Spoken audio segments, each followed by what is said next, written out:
Received again share warrants. Non current liability, ये share application money pending allotment में कुछ नहीं था। नॉन करंट लाइबिलिटी में क्या क्या आया था बेटा बताओ?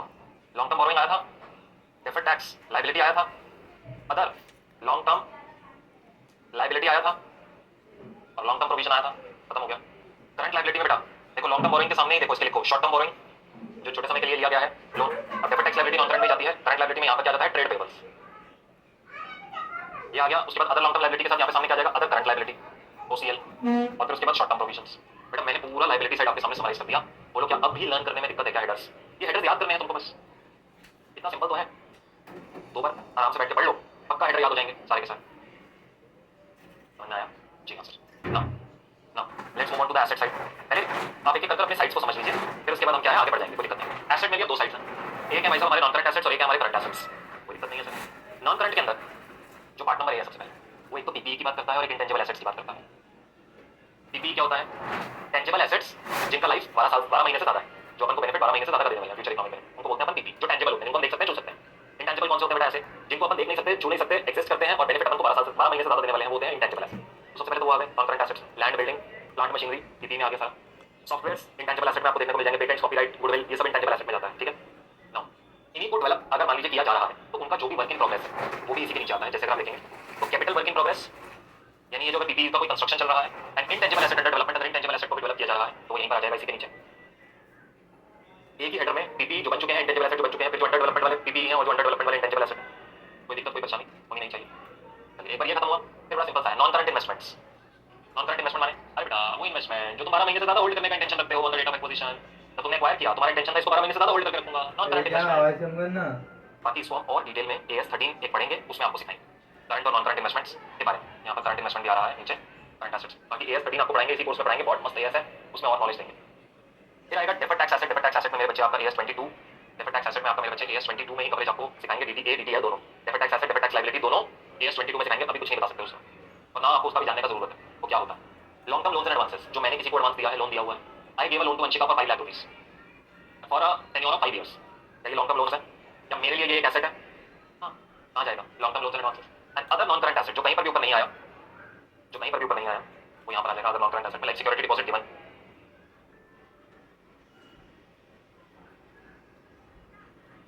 मैंने किसी को सिक्योरिटी डिपॉजिट दिया हुआ है for long period of time, तो यहाँ आ जाएगा। ऐसे कैसे कवरेज हुआ बेटा? सबसे पहले एसेट्स की बात आ गई, टेंजिबल इंटेंजिबल एसेट्स, इसमें PP intangible assets, capital work in progress और इंटेंजिबल एसेट अंडर डेवलपमेंट आ गया। पहले तो आप उसको साइड कर दीजिए, एसेट्स की बात आ गई। दूसरे नंबर पे लॉन्ग टर्म इन्वेस्टमेंट्स की बात आ गई, तीसरे नंबर पे DTA की बात आ गई, डेफर्ड टैक्स एसेट जो भी हमें नहीं जानना है। चौथे पे आ गया जो मैंने एडवांसेस दे रखे हैं, long term loans and advances, और पांचवें नंबर पर आ गया अदर नॉन करंट एसेट्स। समझ में आ? तो ये आपके 5 क्वेश्चंस हैं जिसको हम बोलते हैं कि ये इस तरीके से हमारे पास चलेगा। समझ में आया? समझ में आया? इसी के साथ यूं ही आप अपने करंट एसेट्स में जाएंगे, यूं ही आप अपने पास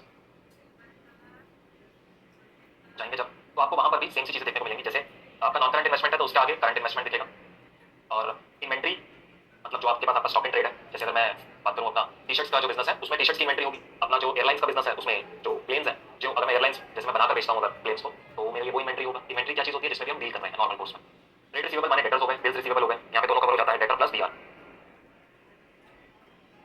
ठीक है मेरे बेटे? कैश एंड कैश इक्विवेलेंट आ रहा है, मतलब cash bank. Short term loans and advances, अब लॉन्ग टर्म लोन्स पे तो ऐसा हो सकता है मैंने किसी को 6 महीने के लिए पैसा उधार कर दिया हो, short term loans and advances. And other current assets, and other current assets जो कहीं पर भी नहीं आया ऊपर, वो फाइनली अदर करंट एसेट्स में आकर नीचे फॉल कर जाएगा। अब सर जी सवाल उठता है क्या कोई ट्रिक है हमारे पास कि हम इसका ऑर्डर याद कर सकें? कर सकते हो बेटा। करंट एसेट्स में अपने पास एक लाइन लिखो, एक लाइन लिखो, इन्वेंट्री बेची क्रेडिट पर,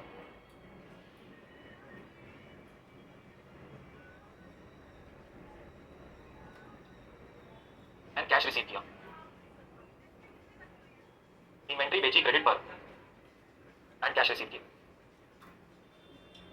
अब देखो इन्वेंट्री से तुम्हारा इन्वेंट्री दिख रहा है तुमको, क्रेडिट पर मतलब ट्रेड रिसीवेबल्स, मैंने क्रेडिट पे सेल किया है तो ट्रेड रिसीवेबल मैंने डेटर्स बने होंगे, और कैश रिसीव किया जब डेटर्स ने पैसा दिया तो मैंने कैश रिसीव किया, तो ये BCD आपको क्लियर हो गया? BCD क्लियर हो गया जी। आगे पॉइंट नंबर A, E और F तो डायरेक्टली आपको आपके एसेट में से मिल रहे हैं। जैसे लॉन्ग टर्म ये नॉन करंट इन्वेस्टमेंट का करंट इन्वेस्टमेंट मिल रहा है, long term loans and advances का short term loans and advances मिल रहा है, अदर नॉन करंट एसेट का अदर करंट एसेट मिल रहा है। जी आप लोगों को याद हो चुका है, बताओ चलो आओ आओ इधर आओ। अब बैलेंस शीट का इक्विटी एंड लायबिलिटी साइड लिखा था, इसी पेज पे नीचे यहाँ पर साथ लिखो बैलेंस शीट का एसेट साइड। अब यहाँ पर आपके पास 2 पोर्शंस बनते हैं, नॉन करंट एसेट्स और करंट एसेट्स।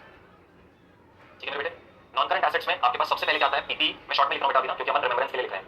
फिर इंटेंजिबल, ये टेंजिबल एसेट हो गए, इंटेंजिबल एसेट हो गए। इसी के साथ आएगा कैपिटल वर्क इन प्रोग्रेस, और फिर आएगा इंटेंजिबल एसेट अंडर डेवलपमेंट। ये आपका पहला हेडर हो गया। दूसरा हेडर क्या है, नॉन करंट इन्वेस्टमेंट्स, या जिसको आप लॉन्ग टर्म इन्वेस्टमेंट्स भी बोल सकते हो, नॉन करंट या लॉन्ग टर्म इन्वेस्टमेंट। तीसरा क्या है, डीटीए, डेफर्ड टैक्स एसेट। चौथा क्या है, long term loans and advances, अगर मैंने किसी को पैसा उधार पे दिया है वो। और पांचवा क्या है, अदर नॉन करंट एसेट।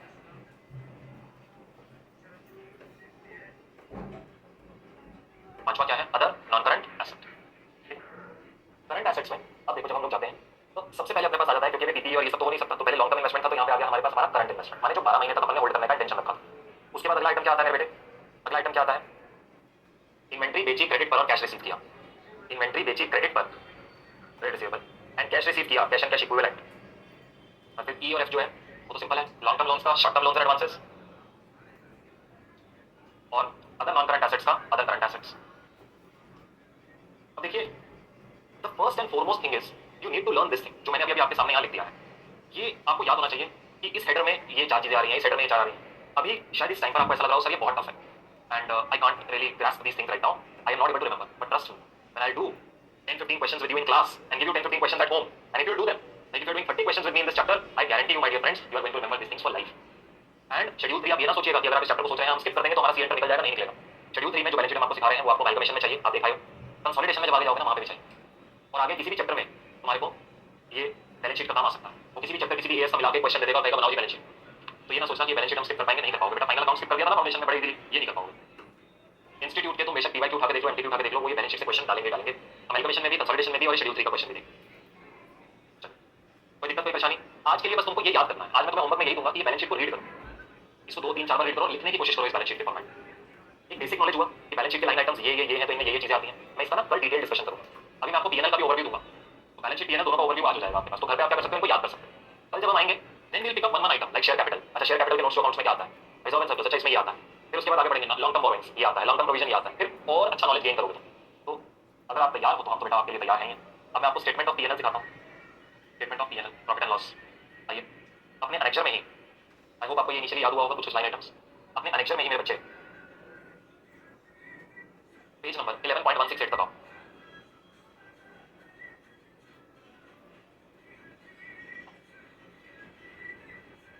आगे सभी बच्चे, again name of the company, मान लो आई विजन लिमिटेड का तुम ये पीएनएल बना रहे हो, और profit and loss account for the year ended पूरे साल के लिए रहता है, जैसे 31 मार्च 2025 आ गया, रुपीस में तुमने लिख दिया रुपीस इन करोड़, ठीक है, सिंपल एकदम, इसमें कोई चैलेंज नहीं होना चाहिए, I don't think so, it's a big challenge. ये चीजें वही हैं जो तुम पहले करते रहे। अब क्या है, पीएनएल को ब्रॉडली दो पार्ट्स में तोड़ा गया, एक इनकम साइड, एक एक्सपेंस। अभी तक क्या था, तुम पीएनएल कैसे बनाते थे, दुनिया जहान के एक्सपेंसेस फेस ऑफ पीएनएल पे, और सारा इनकम क्रेडिट साइड और ये एक्सपेंसेस तुम्हारे डेबिट साइड, जितने एक्सपेंसेस सारी लिस्ट बनाते जाओ। अब ऐसा नहीं कर, अब इंस्टीट्यूट ने हेडर्स डिफाइन कर दिए। इंस्टीट्यूट ने क्या किया, हेडर्स डिफाइन कर दिए, और हेडर्स में उन्होंने बोल दिया इनकम के हेड में दो सब हेड दिए, रेवेन्यू फ्रॉम ऑपरेशन और अदर इनकम। आइए शुरू करते हैं बेटा। बेसिक फॉर्मेट क्या है, particulars, note number, figures for current year, ये पीरियड करंट पीरियड का फिगर हो गया, जैसे अगर अभी हम 24-25 में बात करें तो हम यहाँ लिखेंगे, और इसका प्रीवियस पीरियड हो गया 23-24, हम उसको उसके बैक साइड पे, यही प्रैक्टिकली हर कंपनी करती है। इंडिया भी यही कहता है, पहले करंट ईयर फिर प्रीवियस ईयर, ठीक है मेरे बच्चे, ताकि यूजर जब अपने पास इंफॉर्मेशन देखे तो पहले करंट ईयर का देखे फिर प्रीवियस ईयर का। हम ऐसे रीड करते हैं ना, ये रीड करते हैं हम लोग अपन, लेफ्ट टू राइट आते हैं, तो यूं ही चलो। अब उन्होंने पहले तो इनकम को दो पार्ट्स में डिवाइड किया, उन्होंने कहा बेटा एक होता है रेवेन्यू फ्रॉम ऑपरेशन और एक होता है अदर इनकम। अब आप ये पूछेंगे कि सर रेवेन्यू फ्रॉम ऑपरेशन और अदर इनकम में क्या फर्क है।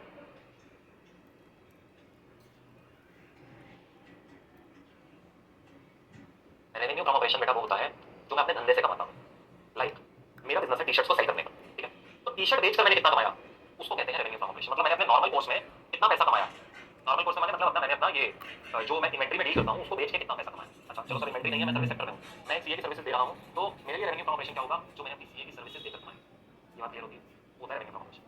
अदर इनकम में क्या आता है सर, डिविडेंड की इनकम, बैंक का सेविंग बैंक अकाउंट का इंटरेस्ट, ठीक है, ये सब चीजें अदर इनकम जो अदर देन मैंने अपने पास इन चीजों से कमाया, other than my normal course, like my profit on sale of some investment, profit on sale of some asset, वो सब अदर इनकम है। वो आता है ना हमारे पीएनएल के क्रेडिट साइड पे, profit on sale of asset, PNL के क्रेडिट साइड पे लिख देते थे तुम लोग, वो अदर इनकम है। वो रेवेन्यू फ्रॉम ऑपरेशन में नहीं जुड़ेगा, मेरा काम है क्या, एसेट को बेचना नहीं, मेरा काम है टी शर्ट बेचना, मैं लैपटॉप बेचा, लैपटॉप में प्रॉफिट हुआ तो अदर इनकम है। इनकम की क्लैरिटी मिलती है, बात हो गई खत्म इनकम की। जी हाँ सर, यही दो चीजें हैं और कुछ नहीं। अच्छा आप एक्सपेंस साइड पे चलते हैं, एक्सपेंस साइड पे पहले अपने लिए नंबरिंग कर लो, 1 2 3, चेंजेस होना 4 5 6 7। अब उन्होंने क्या किया भाई, तुम्हारे ट्रेडिंग पीएनएल के मिला के जितने खर्चे, क्या बोला मैंने, ट्रेडिंग पीएनएल के मिला के जितने खर्चे उन सभी को 7 हेडर्स में डिवाइड कर दिया, 7 हेडर्स में डिवाइड कर दिया, और कहा इन 7 हेडर्स में तुम्हारा पीएनएल खत्म हो। मतलब 6 हेडर्स हैं जो सबसे रेलेवेंट हेडर्स हैं, जो उन्होंने कहा हर एक बैलेंस शीट में हमको हर एक पीएनएल में हमको मिलने चाहिए। 6 हेडर्स पहले वो हैं। उसके अलावा उन्होंने कहा 7वां हेडर है अदर एक्सपेंसेस। बाकी सारे खर्चे, ये जितने भी खर्चे हैं दुनिया जानते हो, सब अदर एक्सपेंस बढ़ाओगे। प्रैक्टिकली दिखाऊंगा, रिलायंस के फाइनेंशियल स्टेटमेंट खोल के उन्होंने भी यही किया होगा। अब 6 उन्होंने कौन कौन से फंडर्स बताए। पहला है कॉस्ट ऑफ मटेरियल कंज्यूम, ये उन्होंने बताया रॉ मटेरियल कंजम्पशन को लेकर। अब देखो तुम्हारा ट्रेडिंग पीएनएल मर्ज हो गया है। अभी तक तुम क्या करते थे, ट्रेडिंग अकाउंट अलग, ग्रॉस प्रॉफिट निकालते थे, फिर पीएनएल में लाते थे, पीएनएल में नेट प्रॉफिट निकालते थे, फिर उसको लेके जाते थे बैलेंस शीट, वो काम अब खत्म। ट्रेडिंग पीएनएल कंबाइन हुआ, statement of profit and loss बन गया। ठीक है, तो अब जैसे तुम अपने ट्रेडिंग अकाउंट में, क्या तुमको याद है तुम यहाँ पर opening stock of raw material लिखा करते थे, क्लोजिंग स्टॉक लिखा करते थे, ये क्या तुमको याद आता है? बोलो बेटे बोलो। और यहाँ पर परचेजेस आता था। हाँ सर याद है, ऐसे कैसे भूल जाएंगे हमारी पुरानी दुनिया। रॉ मटेरियल कंज्यूम अब यही निकल जाएगा, opening stock of raw material plus purchases minus closing stock of raw material. खत्म खत्म। इसके बाद purchases of stock in trade आएगा। इसके बाद changes in inventory of finish goods, work in progress and stock in trade आएगा। अब इसी टाइम पे लग रहा होगा कि सर ट्रेडिंग अकाउंट के तो आइटम्स खत्म, सेल आना था, सेल आपने ऊपर ले लिया, ओपनिंग स्टॉक क्लोजिंग स्टॉक यहाँ ले लिया, opening stock purchases of closing stock आपने मटेरियल कंज्यूम में ले लिया, तो ये पॉइंटर नंबर 2 और 3 में क्या आ रहा है? कल बताऊंगा। आज अगर बताऊंगा भी ना तो तुम्हारे दिमाग में नहीं रहेगा, और इसका बहुत अमेजिंग लॉजिक है। आज आपको टाइम भी दूंगा, अगर कोई बच्चा ढूंढ के आना चाहता है तो वैसे यूट्यूब जानते हो ना, बच्चे क्या बोलते हैं, सर यूट्यूब पे सब मिलता है, तो जाओ लेकर आओ। अगर यूट्यूब पे मिलता है तो एक्सपर्ट नॉलेज मिलता है, तो जाओ लेके आओ। पॉइंट 1 2 3 का क्या डिफरेंस है? आज आपके लिए जस्ट एक पॉइंटर देकर मैं छोड़ रहा हूँ। Cost of material consume pointer 2 है, purchase of stock in trade pointer 3 है, changes in inventory. Changes in inventory का मतलब मैं लिखवा देता हूँ। चेंजेस इन इन्वेंटरी का मतलब होता है opening stock minus closing stock. अब देखो opening stock minus closing stock तो तुमने ऊपर भी दिया है, तो ये दोबारा क्यों आया सर? कोई दिक्कत नहीं है, आज तुम ढूंढ के आना, देखते हैं तुमको मिलता है या नहीं। मेरा पुराना लेक्चर मत देखा ना, एक बार मैंने सीए फाउंडेशन की क्लास में बताया हुआ है। सीए फाउंडेशन की क्लास में बताया हुआ है, तो ठीक है। अभी के लिए 3 हेडर्स हम पेंडिंग में छोड़ते हैं, इनका डिटेल एनालिसिस कल करेंगे, बट नाम याद कर लेंगे आज हम। Cost of material consume, purchases of stock in trade, changes in inventory of mine, work in progress, finish goods and stock. मुझे याद करना है, ठीक है, कम से कम फॉर्मेट याद हो जाना चाहिए आज के। उसके बाद होता है एम्प्लॉय बेनिफिट एक्सपेंसेस, मतलब सैलरी कॉस्ट। तुम एम्प्लॉय से रिलेटेड जो भी खर्चे कर रहे हो ना बेटा, उसका सैलरी हो गया, उसका बोनस हो गया, उसके लिए अगर तुमने मान लो कोई और रिक्रिएशनल एक्टिविटी भी कंडक्ट करवाई, जैसे होती है लेबर ऑफिस में, जो भी तुमने एम्प्लॉय के लिए जो खर्चा किया ना, तुम उसको घर से आने जाने की कैब दे रहे हो, तुम उसको क्या बोलते हैं रोज शाम को समोसे खिला रहे हो, तो जो एम्प्लॉय को मतलब तुम पे कर रहे हो ना, वो सब employ benefit cost, employ benefit expense. बात समझ में आएगी? फाइनेंस कॉस्ट माने इसका वैसे तो मीनिंग बहुत बहुत बड़ा है, एएस 16 में जाके समझ में आएगा। अभी लिख लो सिर्फ एएस 16। जब एएस 16 पढ़ाऊंगा यहाँ वापस आऊंगा बेटा, और तब पूछूंगा क्या मैंने यहाँ लिखा था, तब एएस 16 में इसका मीनिंग मिलेगा। बट स्टिल अभी के लिए आप फाइनेंस कॉस्ट को ऐसा समझ सकते हैं, this is your interest cost, this is your interest cost, cost of raising loan, ये discount on issue of debentures, ये सब समझाऊंगा बेटा, एएस 16 में समझाऊंगा। अभी के लिए जस्ट एग्जांपल्स लिखवा दिए हैं तुम लोगों को, और अभी जब हम क्वेश्चन कर रहे होंगे तो फाइनेंस कॉस्ट में ज़्यादा इंटरेस्ट कॉस्ट तुमको देगा, बट तुम्हारी नॉलेज के लिए तुमको जब एएस 16 में जाऊंगा तो यहाँ पे रिकनेक्ट करो। पूरा सिलेबस एक वेब की तरह कनेक्टेड है, एक टॉपिक दूसरे से, दूसरा तीसरे से, तीसरा चौथे से, ऐसे कनेक्टेड है। चौथा पहले से, दूसरा 8वें से, ऐसे यूं कुछ तरीके से कनेक्टेड है टॉपिक्स। फिर आता है डेप्रिसिएशन एंड अमोर्टाइजेशन। डेप्रिसिएशन किस पे लगता है? फाउंडेशन में पढ़ाया था टेंजिबल पे। अमोर्टाइजेशन किस पे लगता है? Intangible assets. अब इन 6 को छोड़ के तुम्हारा कोई भी खर्चा होगा, नाम ले लो खर्चों का, रेंट, इलेक्ट्रिसिटी, लो लो खर्चों के नाम लो। और कौन से खर्चे होते हैं तुम्हारे? स्टेशनरी, ट्रैवल, जो भी तुम्हारी दुनिया जहां के खर्चे हैं वो सारे यहाँ डाल देना, अदर एक्सपेंसेस। बिना सोचे समझे बस अदर एक्सपेंसेस हटा दो, कोई क्लासिफिकेशन नहीं होगी। इससे आपको मिलेगा टोटल एक्सपेंसेस। टोटल इनकम में से टोटल एक्सपेंस माइनस करना, तुम्हारे पास निकल कर आएगा profit before exceptional and extraordinary items. Profit before exceptional and extraordinary items and tax. अभी प्रॉफिट बिफोर टैक्स है। ये एक्सेप्शनल आइटम क्या होता है, इसके आगे लिख लो बेटा, एएस 5 में जाके नॉलेज मिलेगा। एक्स्ट्राऑर्डिनरी आइटम क्या होता है, एएस 5 में नॉलेज मिलेगा। फिर तुम्हारा निकल कर आता है profit before tax. Profit before tax में से अपन माइनस करते हैं करंट ईयर का टैक्स, जो तुम्हारे इनकम टैक्स वाले सर तुमको पढ़ाते हैं, सर मैम जो इनकम टैक्स वाले हैं, वो यहाँ पर जो कंपटीशन करंट टैक्स आता है वो तुम इनकम टैक्स में देख लो। टैक्स का वैल्यू पूरे फाइनेंशियल स्टेटमेंट में एक लाइन आइटम है। डेफर्ड टैक्स फिर हम पढ़ाएंगे एएस 22 में। इसके नीचे वाले लाइन आइटम अभी रहने दीजिए, इसको हम कल देखेंगे, अभी आप यहीं तक बस समझिए। इसके बाद तुम्हारा निकल आता है प्रॉफिट और लॉस फ्रॉम कंटिन्यूइंग ऑपरेशंस, मतलब ये पैट निकला है, प्रॉफिट आफ्टर टैक्स। पैट होता है प्रॉफिट आफ्टर टैक्स, ठीक है। बाकी हम आपसे कल बात करेंगे, अभी के लिए सिर्फ इतने तक सीमित रहते हैं और इसको अच्छे से याद करते हैं। So my dear friends, expenses के अंदर सर हमको याद करने में दिक्कत हो रही है। एक्सपेंसेस के लिए क्या कोई हमारे पास एक ट्रिक मिल सकता है? हाँ मिल सकता है बेटा। एक्सपेंसेस वाला साइड पे जब तुम आते हो तो तुमको 6 हेडर याद करने हैं। 3 तुम्हारे स्टॉक से रिलेटेड है और 3 और हेडर्स हैं जो तुमको याद करने हैं। मैं अभी तुमको याद करवा देता हूँ। 3 स्टॉक वाले एक मिनट साइड करो, बाकी 3 कौन से हैं पहले तो ये बताओ सर। बाकी 3 है, एक एम्प्लॉय का खर्चा, एक फाइनेंस कॉस्ट, एक डेप्रिसिएशन अमोर्टाइजेशन। देखो एक बात सुनो, एक बात सुनो, तुम्हारे शायद लॉ में ये वाला डिस्कशन हुआ होगा, अगर कंपनी का वाइंडिंग अप होता है, वाइंडिंग अप कंपनी का डिस्कशन है ना तुम्हारे पास, पूरा कंपनी एक्ट का डिस्कशन है, तो आई होप कि तुम लॉ में करोगे। अभी नहीं पढ़ा है तो पढ़ोगे, वहां पे सर तुमको बताएंगे तुम्हारे सर मैम लॉ वाले कि जब कंपनी का वाइंडिंग अप होता है तो सबसे पहले किसका पेमेंट बोलता है सरकार करो? सबसे पहले कहता है एम्प्लॉय का पेमेंट करो, जो एम्प्लॉय का आउटस्टैंडिंग सबसे मोस्ट इंपॉर्टेंट है एम्प्लॉय। दूसरा है लेंडर्स का पेमेंट करो। तो जब आप अपने पास पीएनएल बना रहे होगे ना, तो यहाँ पे तुमको अपने आप रेलेवेंस सब याद रहेगा लाइफ लॉन्ग। क्या रेलेवेंस याद रहेगा? सबसे इंपॉर्टेंट कौन? एम्प्लॉय, फिर लेंडर्स यानी फाइनेंस कॉस्ट हो गया, एंड यहाँ लिक्विडेशन नहीं हो रहा, याद रखने का तरीका बताया। और तीसरा क्या है? डेप्रिसिएशन अमोर्टाइजेशन, जो नॉन कैश एक्सपेंस है। इसके बाद जो अदर एक्सपेंस है वो तो तुम्हें वैसे याद रहेगा, बाकी सारे खर्चे इसमें डालने हैं उसको अकाउंट्स में। समझेगा? समझेगा? तो सर जी पहले 3 हेडर्स प्लस उसके बाद 4 हेडर्स, क्या हम अपनी कॉपी में एक बार लिखें? देखो मैं आज बस इतना चाहता हूँ तुम लोगों से ये फॉर्मेट याद करना। मैं तुम्हें अभी इसका रेलेवेंस समझाऊंगा, मैं क्यों इतना स्ट्रेस अपॉन कर रहा हूँ सर, आपने कभी नहीं कहा किसी चीज़ को रटने के लिए या याद करने के लिए अकाउंट्स में, आज आप इतना क्यों बोल रहे हो, रीजन है बताओ। पहले देखो स्टेटमेंट ऑफ पीएनएल मैंने बोला दो पार्ट में तोड़ना, इनकम और एक्सपेंस। सिंपल है बेटा। इनकम साइड पे मैंने कहा बेटा दो चीज़ें होती हैं, एक होता है रेवेन्यू फ्रॉम ऑपरेशन,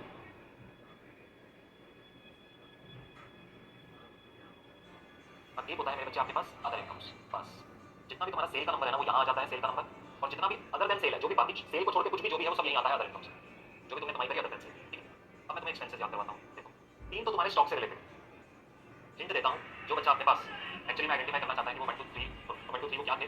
देखो ट्रेडिंग अकाउंट और मैन्युफैक्चरिंग अकाउंट को कंबाइन कर बने हैं वो तीन, इतना मैं तुमको हिंट दे सकता हूँ। एक आता है cost of material consume. Trading और बीएनएल में जितने आइटम्स थे ना, अगर तुम्हें निकालना हो रीजन तो उनको अपने सामने रखना, फिर इन तीन लाइन आइटम को सामने रखना, समझ आ जाएगा। Trading account manufacturing, cost of material consumed आएगा, purchase of stock in trade आएगा, फिर आएगा आपके पास चेंजेस इन इन्वेंटरी और इसका stock in trade, work in progress, finish goods. ये तीन हो गया ना, अगर तुमको स्टॉक का तीन याद रह गया तो आगे वाला सिंपल है। सबसे जरूरी कौन है कंपनी के लिए, उसके एम्प्लॉइज, तो employ benefit expense, employ benefit expense. उसके बाद कौन है, फाइनेंस कॉस्ट मतलब इंटरेस्ट एक्सपेंस। उसके बाद कौन है भाई, फिर डेप्रिसिएशन और अमोर्टाइजेशन आ जाता है, नॉन कैश वाले एक्सपेंस।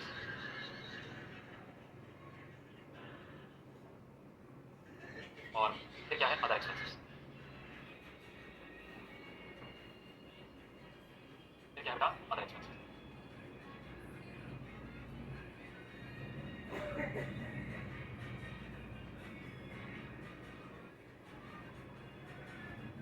अब ये सेवन हेड होता है, इनको तीन है स्टॉक के, तीन है बाकी एम्प्लॉय, फाइनेंस कॉस्ट और डेप्रिसिएशन और अमोर्टाइजेशन, और एक आती है जनरल सा। क्या आप इतना याद कर पाएंगे? मैं बस आज आपसे इतना चाहता हूँ कि आप ये हेडर्स याद करें, balance sheet PNL, that's all. बाकी इसका ब्रेकअप कल मैं आपको और करवाऊंगा। अब मैं आपको रीजन बताता हूँ क्यों कह रहा हूँ इनको याद करने के लिए। एग्जाम में I give you reason also मेरे बच्चे, आपके पास क्वेश्चन आएगा, देखो इसको कहते हैं रीजन या स्ट्रेटजी, आपको भी बताता हूँ। ये होता है रैंकर का स्ट्रेटजी। क्वेश्चन आएगा 14 नंबर का, नाउ द रैंकर नोस कि मेरे पास 14 नंबर का क्वेश्चन है। क्या आपको पता है हर एक नंबर अटेम्प्ट करने के लिए आपके पास कितना टाइम होता है? Do you know that? How much time do you have per marks? If you say 1.8 then I am sorry, you are sadly mistaken. Sir क्या बात कर रहे हो, 3 घंटे का पेपर है और 3 घंटे के पेपर में सर 1 घंटा हो गया 60 मिनट का, तो 180 मिनट हो गया ना हमारे पास, 100 नंबर का पेपर करना है तो 1.8 मिनट हो गया ना। गलत, ये कभी मत बोलना बेटा, याद रखना पेपर करने के लिए तुम्हारे पास सिर्फ 150 मिनट्स है। क्या बात कर रहे हो सर, जो तुम क्वेश्चन को रीड करोगे उसको समझोगे उसका टाइम कहाँ गया? किसी ने उसको कॉन्फर्म किया? आधा घंटा जो 6 क्वेश्चन तुम पढ़ोगे उसको एनालाइज करोगे, पर क्वेश्चन 5 मिनट, पर क्वेश्चन 5 मिनट तुम एनालाइज करने में लगा दोगे, तुम्हें करना क्या है? अब सुनो, 14 नंबर अचीव करने के लिए 5 मिनट, देखो टोटल क्या है, 14 पे तुमको जो राइटिंग टाइम मिलने वाला है, राइटिंग का टाइम है वो तुम्हारे पास कितना है, 1.5 से मल्टीप्लाई करो, 21 मिनट है सिर्फ तुम्हारे पास। अगर पीएनएल बैलेंस शीट दोनों बनाने आ गए कहाँ से छूट जाएंगे 21 मिनट। मैं 5 मिनट सेट कर रहा हूँ, जब तक तुम उसको एनालाइज कर रहे होगे, मार्किंग कर रहे होगे, इसमें एडजस्टमेंट उसमें एडजस्टमेंट, सुसाइड सुसाइड कर दो तुम्हारा, यानी रीडिंग टाइम मतलब क्वेश्चन का अंडरस्टैंडिंग टाइम लिख दिया 4 मिनट। अब तो पूछो, ये बनता है पूरा 25 मिनट। अब सुनो 4 मिनट तो तुमने खत्म कर, 21 मिनट में लिखना है। फॉर्मेट बनाने के लिए पता है तुम्हारे पास कितने मिनट है? क्वेश्चन में 3 मिनट। उसके बाद फॉर्मेट दोनों पीएनएल बैलेंस शीट की अपन क्लास में आपको प्रैक्टिस करवाएंगे। आप इतना तेज चलना चाहिए कि 3 मिनट में पूरा फॉर्मेट बन जाना चाहिए, इससे ज़्यादा नहीं लगना चाहिए। उसके बाद तुम्हारे नोट्स अकाउंट्स और बाकी पोस्टिंग शुरू होगी, इसके लिए आपको कम से कम 18 मिनट कहीं नहीं गए मिनिमम, जब तुम पोस्टिंग करने जाओगे ना एक लाइन आइटम का। ये होता है मिनट मिनट का प्लान पेपर के अंदर। अब तुम 4 की जगह 7 मिनट लगा दो रीड करने में, फॉर्मेट बनाने में 10 मिनट लगा दो, तुम्हारा पोस्टिंग टाइम तो खत्म। अब जब एग्जामिनर के पास पहुंचा तुम्हारा पेपर, तुमने पोस्टिंग करी है 5 मिनट में, तो तुम्हें नंबर भी फिर उतना ही देगा, ये क्या दो। इसलिए कह रहा हूँ, अगर लेट सपोज तुम लोगों ने ये फॉर्मेट लर्न कर लिया, ठीक है, तो you would write this format with in 3 minutes. और अगर नहीं याद किया, जो बच्चे लिखकर कभी नहीं करते, हाँ उनका फेलियर इसलिए आता है क्योंकि उनका पेपर कंप्लीट नहीं होता, क्योंकि उन्होंने हैंड प्रैक्टिस किया नहीं, ऐसे ही रट्टा मारा है। मसल मेमोरी बनाओ, मसल मेमोरी तुम्हारे पास रखने के लिए ऑडिटर लॉ ऑलरेडी बैठे हैं पेपर वहाँ रखना। अकाउंट्स टैक्स में मसल मेमोरी बनाओ, कॉस्ट में मसल मेमोरी बनाओ फॉर्मेट के साथ, कि तुम्हें सोचना ना पड़े, तुम्हारे हाथ से बनते जाए फॉर्मेट। तुम ये स्ट्रेटजी अपना लो आज से, तुम्हारे सारे पेपर निकल जाएंगे बेटा, समझ में आई बात? समझ रहे हो मेरी बात को? जी हाँ सर।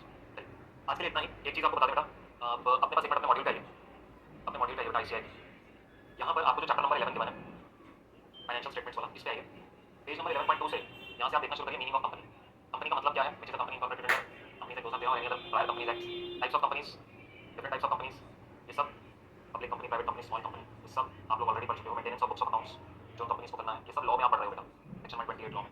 मामले सर ने याद भी करा दिया होगा, यहाँ पे अलग से करने की जरूरत नहीं है। Maintenance at the books of accounts at registered office and branch office, books of accounts to be maintained in electronic mode, statutory books ये तो वैसे पढ़ने की जरूरत नहीं है, ये तो छोड़ सकते हो। Annual return, final accounts, final accounts में फाइनेंशियल स्टेटमेंट्स की डेफिनेशन, क्या क्या चीज़ होती है फाइनेंशियल स्टेटमेंट में? Balance sheet, PNL, cash flow, notes to accounts and बताओ, पांचवी भी एक और चीज़ होती है, बोलो बोलो। एक्सप्लेनेटरी नोट्स होते हैं, चेंजेस इन इक्विटी होता है, चेंजेस इन इक्विटी, ये चेंजेस इन इक्विटी वाला पार्ट हम इसलिए फाइनल में कवर करते हैं। बात समझ में, statement of changes in equity, balance sheet हो गया, पीएनएल हो गया, कैश फ्लो हो गया, ये सब तो यहाँ आ जाता है, नोट्स टू अकाउंट्स भी आ जाते हैं, चेंजेस इन इक्विटी फाइनल में सी final statement of changes in उनका इक्विटी, ज़्यादा कोई इसके ऊपर ना बाकी तुम्हारे periodic returns, requisites of financial statements, ये जो सब चीज़ें हैं ना बेटा, कहाँ तक?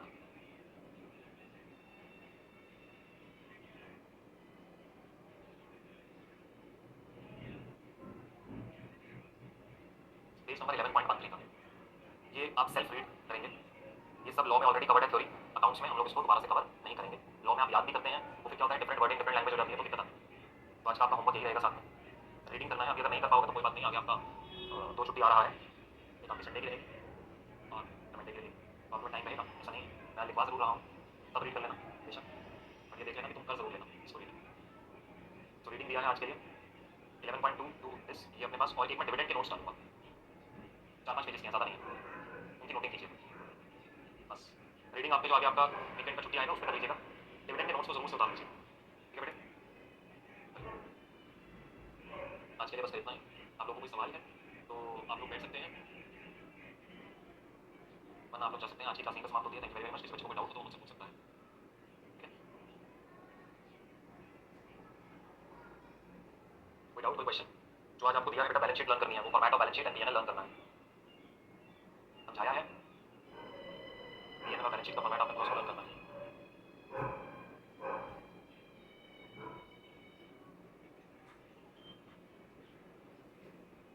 नहीं है कोई क्वेश्चन? चल, कोई क्वेश्चन नहीं आया है तो मैं अपने पास फिर यहाँ से क्लास ऑफ कर रहा हूँ। Thank you very much, God bless you all, मेहनत करते रहिए, हार्ड वर्क करते रहिए, आगे बढ़ते रहिए, खुश रहिए, ऑल द राइट।